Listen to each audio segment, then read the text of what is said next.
So I want to ask you a question, and that is, how well do you know your customer? And I don't mean that as in how well you know the data and the different segments of your top customers. It's how well do you actually understand where your customers are going on vacation, how many times they're shopping, how much disposable income they've got. And if the answer to that question is not very much, or I don't know, then this video today is for you. We're going to dive into one of the most important things with any e-commerce business, and super important if you've got a luxury brand, and that is how to understand and what to understand about your customers so that you can make the best decisions for your brand. And the reason is that you can have the best product in the world and you can have a brand that is selling, but to grow your brand, and we see this a lot where brands start to plateau, understanding your customer and making those decisions based on your customer behavior and also your customer personalities means that you will stop plateauing and you can actually build for growth. So I'm going to start with my experience from Net-a-Porter, which is where I started my fashion career. And I can see firsthand from their experience how they managed to grow their business. I started when there was 300 people and now it's a multi-million pound global business. And they really focused on understanding their customer. And that is how they managed to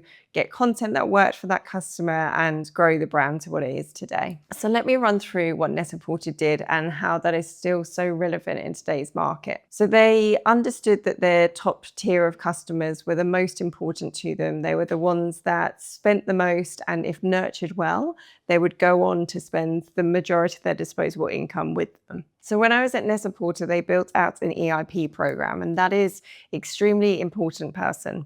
It's not VIP, very important, it's extremely important people, because they could see the value of this top tier of customer and they really wanted to nurture them on a personal level. It was a level up for the customer service, which is what all clients and customers would receive, but it was a top tier of personal service. It was for extremely important people where the Net-a-Porter team, personal shopping team, could nurture them and give them that extra bit of service to really help them shop. And this EIP program meant that it wasn't just understanding what they shop from a data perspective. There was a team of personal shoppers that really got to understand the customers that they were dealing with and had them on personal WhatsApps. So this was before WhatsApp is the sales channel as it is today. They started texting and being in conversation with the clients and then could offer them services that nobody else could have. So what I saw firsthand as I was working within the product marketing and upload sections of the business was that the EIPs would often find out what was coming in first. They would then go out to their customers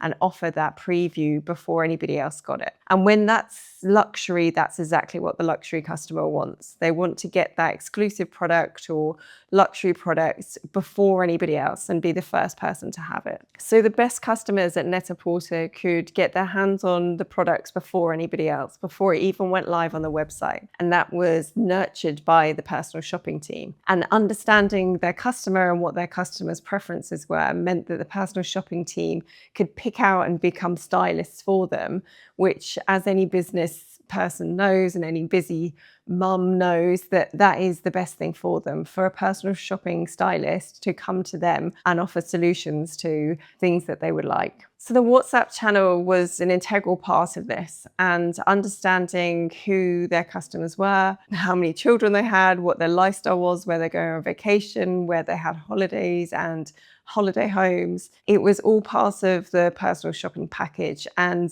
something that they really lead into, that personal understanding of the customer. And then they could pre-order products and let the buy team know what these customers wanted and really nurture them. So getting that real focused customer group understanding and feedback was something that was critical to the growth. So understanding the customer was an integral part of Net-a-Porter's growth. And the other thing that they used to do was partner with brands and run trunk shows or events. And again, this was nurturing the top tier of customers so that they could really understand the psyche behind them and get to know them on a personal level. So face-to-face at trunk shows, or if they had private dinners where they would invite their top EIPs and then invite their friends. It's a great way to get to know the customer and also get in front of a new audience. And then the Net-a-Porter team also has a team of analysts, and they would go out to customers with surveys and ask them everything about their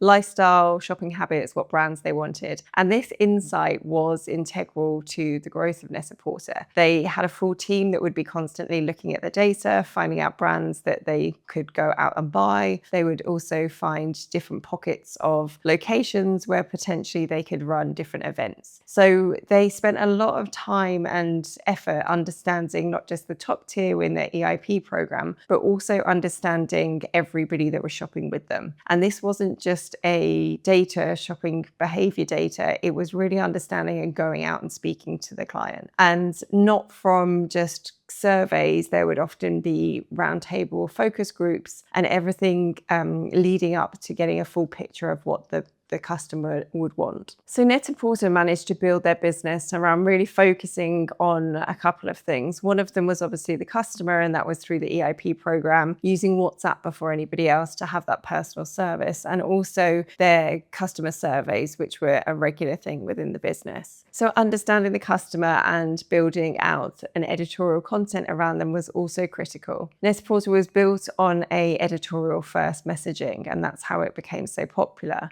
So understanding the customers' events that they would go to or lifestyle habits meant that they could then lean into those within the content. So I understand what you might be thinking, that Net-a-Porter had the infrastructure and the team in place to be able to go out and do all of this customer building. But what does that mean for your luxury brand if you're not quite the size of Net-a-Porter? So I'll run through a couple of options that we implement with smaller brands. The first one would be exit questionnaires. On any website, you can have a pop-up that then is on exit. It shows a link to a questionnaire. This is the quickest and easiest way to ask a couple of questions and gets the customer involved in giving their feedback, which a lot of the time customers are happy to give that feedback. There is also a bit more in-depth customer surveys where you can email out to your database or contact your database if you've got them on WhatsApp or SMS and ask them to fill in a survey. This way is usually more questions and you can get more information out of them. What I would suggest here is offering them something in return if the questionnaire is longer. So that might be a discount or an amount off their next order, or if you've got a loyalty scheme, you could offer them additional points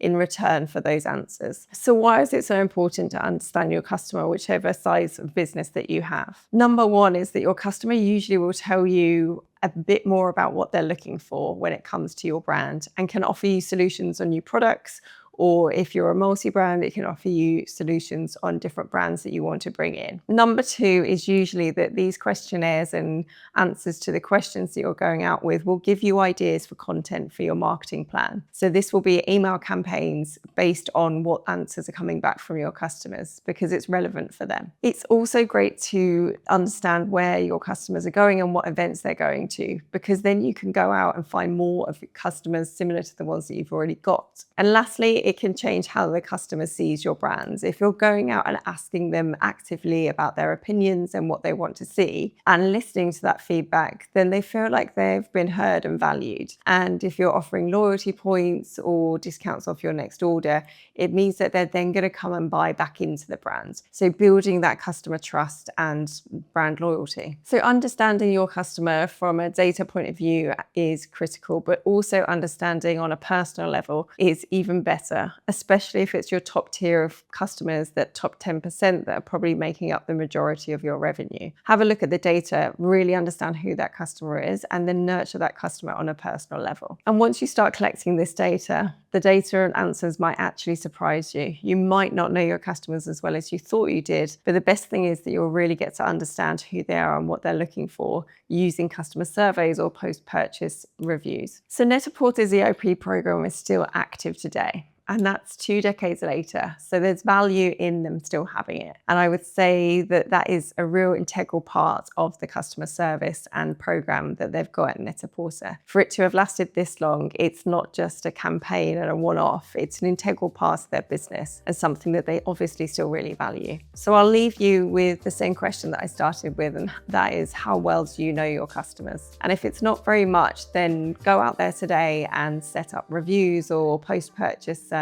or capture a questionnaire on exit. A simple questionnaire can really give you some insight into your clients. If you need assistance on getting any of the customer-related feedback set up, then please do get in touch. This is exactly what we do for our clients. And if you enjoyed the video today, subscribe, and I'll be back soon with more insights into luxury buyer behavior, platform updates, and e-commerce for luxury brands.